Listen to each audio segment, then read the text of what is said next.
Саламатсыздарбы? Мен аты жөнүм Бурул Сагынбаева, тилчи түркологмун, филология илимдеринин доктору, Кыргыз Түркмөн Астан университетинин профессорумун. Көп жылдан бери тил илими, түркология багытында изилдөө жүргүзүп келем.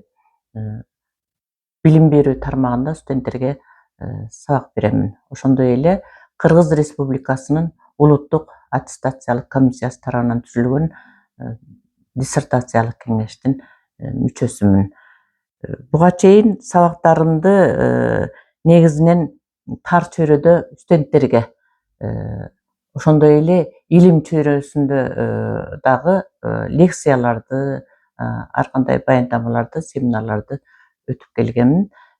Мындан ары менин максатым ушул кеңири чөйрөдө социалдык тармак аркылуу кеңири аудиторияда ар кандай темалардагы окутууларды жеткирүүнү максат кылып атамын. Ошондуктан бул платформа аркылуу ошол илимге байланыштуу, тил илимине байланыштуу маалыматтарды, ошондой эле илимий изилдөө деген эмне, илимий изилдөөнүн негиздерин ушу жеткиликтүү бөлүшүүгө аракет кыламын. Күнүнөн тартып мына ушул илим сырларын окуп үйрөнөбүз. Ошол боюнча терең түшүнүк беребиз. Илимге кызыккан ар бириңиздер үчүн реферат жазгандар, курстук иш жазгандар, дипломдук иш, магистрлык диссертация жазгандар, кандидаттык жана докторлук диссертация жазгандар үчүн бул сабак абдан пайдалуу болот деген ишенимдемин. Бүгүнкү окуубуз илим, илимдин пайдасы жөнүндө болмокчу. Илим изилдөө бул ар бир эле окумуштуунун иши эмес, бул ар бир ой жүгүрткөн, жашоого кызыккан ар бир инсандын иши болушу мүмкүн. Ал эми илим деп эмнени түшүнөбүз? Илим деп биз дүйнө, адам, коом жөнүндө билүүнү, адамды өтө терең өзүбүздү, психологиябызды жана башка жактагы мүнөздөрүбүздү терең түшүнүп билүүнү, ден соолугубузду билүүнү, андан башка дагы жалпы эле ааламды, чындыкты таанып билүүнү, түшүнөбүз. Ал биздин дүйнө таануубуздагы ар кандай башаламандыктарды тартипке келтирет. Ошондой эле илим жашоодогу көрүнүштөрдү түшүнүү биринчиден, анан аны өзгөртүүчү зор күчтүү күч.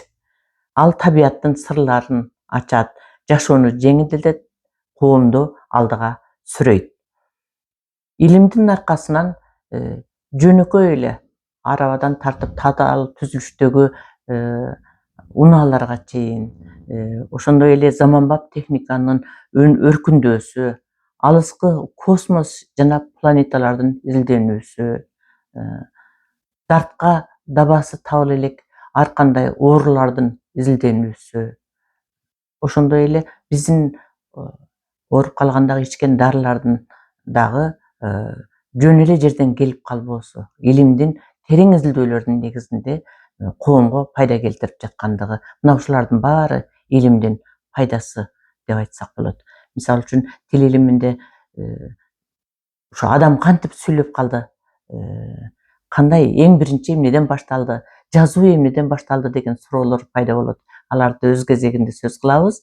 Мына ушулардын баардыгы адамдар өзү жараткан жашоону илимпоздор терең изилдеп, аны ачып бергенге аракет кылат. Телефон, электр жарыгы, интернет, ошондой эле жасалма интеллект, мына ушулардын баарынын аркасында илим турат. Ар бир чоң ачылыш, чоң бирөөнүн кызыгуусу, талыкпаган эмгеги, баягы илим ийне менен кудук казгандай дегендей, бирөөнүн өтө талыкпаган изилдөөсүнөн башталат.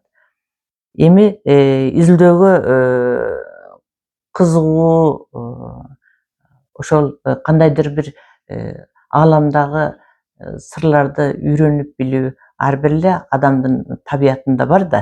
Мына ошондой адамдар үчүн илимге кызыгуу бул баалуу сапат деп эсептесек болот да. Анан илим изилдөө эмне? Илим изилдөөнүн өзгөчөлүктөрү кандай деген суроого кийинки сабакта жооп издейбиз. Анда эмесем кийинки сабактан көрүшкөнчө аман эсен болуңуздар, саламатта калыңыздар.